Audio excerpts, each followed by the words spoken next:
Blogger भी सावधान हो गए हैं। वो अपना ब्लॉग अच्छे से चला सकते हैं, उनके नाम हो रखे हैं। जब से यूट्यूब का नया नियम आया है कि आप किसी की अनुमति के बिना उसका हैशटैग यूज नहीं कर सकते, सपोर्ट नहीं करते थे किसी को, और इनको करना भी नहीं होता, इनको सिर्फ अपनी दुकान चलानी होती है। तो फोटो यूज नहीं कर सकते, तो तब से जाके इनके पास कोई मटेरियल ही नहीं रहा। अब से ये इस तरह की झूठी रिएक्शन वाली बौखलाई घूम रही है। राम राम जी सबको। तो हम बात करेंगे परत मोम की पोल पट्टी खोलने की। तो जैसे कि पहले किसी एक मैटर पे ये बोल रही थी कि देखो देखो, अभी अभी लखन भैया का जो मैटर हुआ उनके दो लड़कों के साथ, तो उसने कहा कि देखो देखो, ये तो ऑफलाइन ही सुलझा लिया, माँ बाप को बुलाने की तो बिल्कुल भी ज़रूरत नहीं पड़ी। तो कुछ मैटर ऑफलाइन भी सुलझाए जा सकते हैं।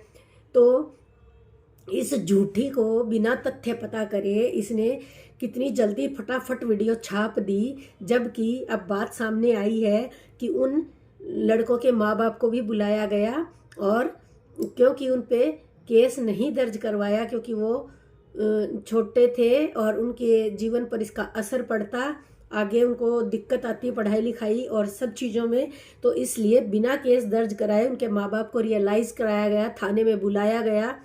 तो ये क्या झूठ फैल रही थी कि नहीं नहीं, जिसने दोष किया उसी के साथ करो जो सलूक करना है, तो उनके पेरेंट्स को तो बिल्कुल भी बीच में नहीं लाना चाहिए। तो झूठी परत, परत तेरा सही नाम परत मोम है।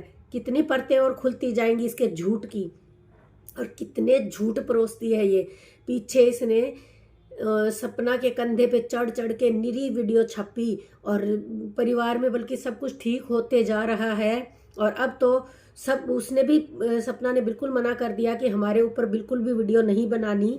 तो ये क्या करती है, ब्लॉगर्स को पकड़ लेती है, सब कुछ उनके घर में उनके परिवार में सब ठीक चल रहा होता है, फिर भी जानबूझ के दूसरी पार्टी को बुरा बुरा बताती रहेगी, बुरा बुरा बताती रहेगी, उनके बीच में खाइयों को और गहरा करती चली जाती है। तो भाई परत मोम का तो काम ही है अपना काम निकालना। तो इसकी तरफ से तो भाड़ में जाए ब्लॉगर, और सब कुछ चाहे उनका तहस नहस हो जाए, तो ये क्या करेगी, बस तूल पकड़ती रहेगी, गलत सलत, सही हो या ना हो, तथ्यों का इसको कुछ पता होता नहीं है, भौंकती रहेगी, कुछ कुछ बोलती रहेगी। अब खुद ही उस पर दोबारा वीडियो छाप रही है कि उसके माँ बाप को तो बुलाया गया था थाने में, ये हुआ वो हुआ। तो भाई तूने इतनी झूठी वीडियो छापी, उस पर भी तू व्यू लेके चली गई, अब फिर वीडियो छाप रही है बुलाया गया था, अभी तो तू कह रही थी बुलाने की जरूरत ही नहीं पड़ती पेरेंट्स को। ऐसे कैसे हो सकता है? तो भाई परत मोम की परतें खुलती रहेंगी, और इस पे ज़्यादा भरोसा करने की कोई ज़रूरत नहीं। ये बिना तथ्यों के बात करती है, कहीं से भी कुछ भी उठा के और भोंकती रहेगी, उस पर बोलती रहेगी, गलत सलत जानकारियां देती है। ऐसे ही इसने सपना के केस को बहुत दिनों तक बिगाड़ के रखा, बल्कि उनका आपस में इतना मनमुटाव है ही नहीं।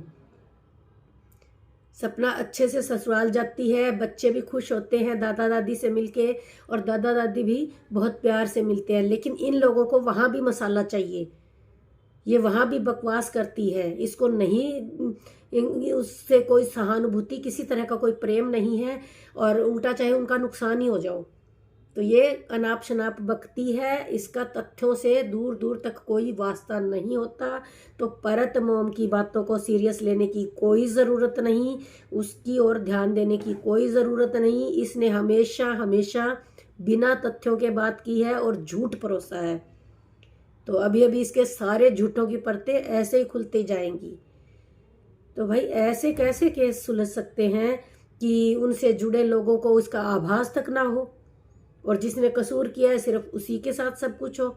तो जो इसके आसपास, जो इनके, वो भी तो पता होना चाहिए ना उनके आसपास वाले लोगों को कि इन्होंने ये गलती की है।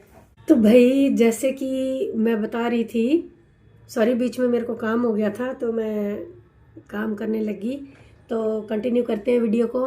तो भाई ये परत मोम इतना झूठ परोसती है, इतना झूठ परोसती है, इसको इतना मसाला मिलता है, ब्लॉगर से इतना मसाला मिलता है कि ये झूठ झूठ स्टोरियां बना लेती है। जैसे कि मैंने पहले ही बताया कि पहले ये पूरी तरह से फ़ायदा उठाती थी सपना का, और कुछ भी मिर्च मसाला लगा के और वीडियो को लंबा खींच के और अपने अकॉर्डिंग बना लेती थी। इसको बना बनाया मटेरियल मिल जाता था, उस पे भाई कुछ बकवास बाजी जोड़ के और वीडियो छापती रहती थी। और उनका सब कुछ अंदर ही अंदर सब ठीक चल रहा होता था, सब चीज़ें सही होने को हो रही थी, बट ये इसका अपना ही चलता रहता था राग। इसको कोई इन्फॉर्मेशन नहीं होती थी, अपने आप ही बना बना के कुछ बना लेती थी। लेकिन जब से यूट्यूब का नया नियम आया है कि आप किसी की अनुमति के बिना उसका हैशटैग यूज़ नहीं कर सकते, आप उनका नाम यूज़ नहीं कर सकते, फ़ोटो यूज़ नहीं कर सकते, तो तब से जाके इनके पास कोई मटेरियल ही नहीं रहा। ये उन्हीं की कमाई खा रहे थे, ब्लॉगर्स की।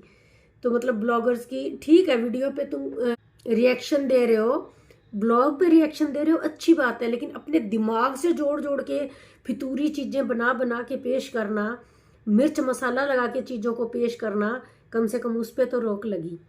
तो जब से एक नया नियम आया कि बिना उसकी किसी की अनुमति के आप फोटो यूज़ नहीं कर सकते, उनके नाम का हैशटैग यूज़ नहीं कर सकते, तब से ये इस तरह की झूठी रिएक्शन वाली बौखलाई घूम रही है। क्योंकि व्लॉग पे कुछ रिएक्शन तो समझ में आता है भाई, अपने मन से बना बना के कहानियां बताना, ये कहाँ की अक्लमंदी है। जैसे रिसेंट अभी खुद ही वो लगा दिया इसने थंबनेल, थाने में नहीं बुलाया, थाने में नहीं बुलाया है, और ऑफलाइन सुलटा लिया, और अब कह रही है थाने में बुलाया था, 2 दिन पहले बुलाया। क्या है भाई, ये कुछ भी बना रही है, अपने मन से बना रही है, बिना तथ्यों की जानकारी के। एक भी तथ्य की जानकारी नहीं इसको। तो कम से कम इस तरह के फ्रॉडी लोगों पे रोक लगी है। इस तरह का नियम आने से ब्लॉगर भी सावधान हो गए, उनको भी पता चल गया कि ये हमारे नाम से खा रहे हैं भाई, मिर्च मसाला लगा के हमारे नाम से परोस रहे हैं सब कुछ लोगों को। तो उन्होंने भी सबको मना कर दिया भाई, हमारे लिए वीडियो बनाने की ज़रूरत नहीं है। तो तब से इनको कुछ समझ ही नहीं आ रहा कि कहाँ से थंबनेल लगाए, कहाँ से इनके हैशटैग यूज़ करें। तब से बौखलाई बौखलाई घूम रही है, इनके पास कुछ है ही नहीं बनाने को।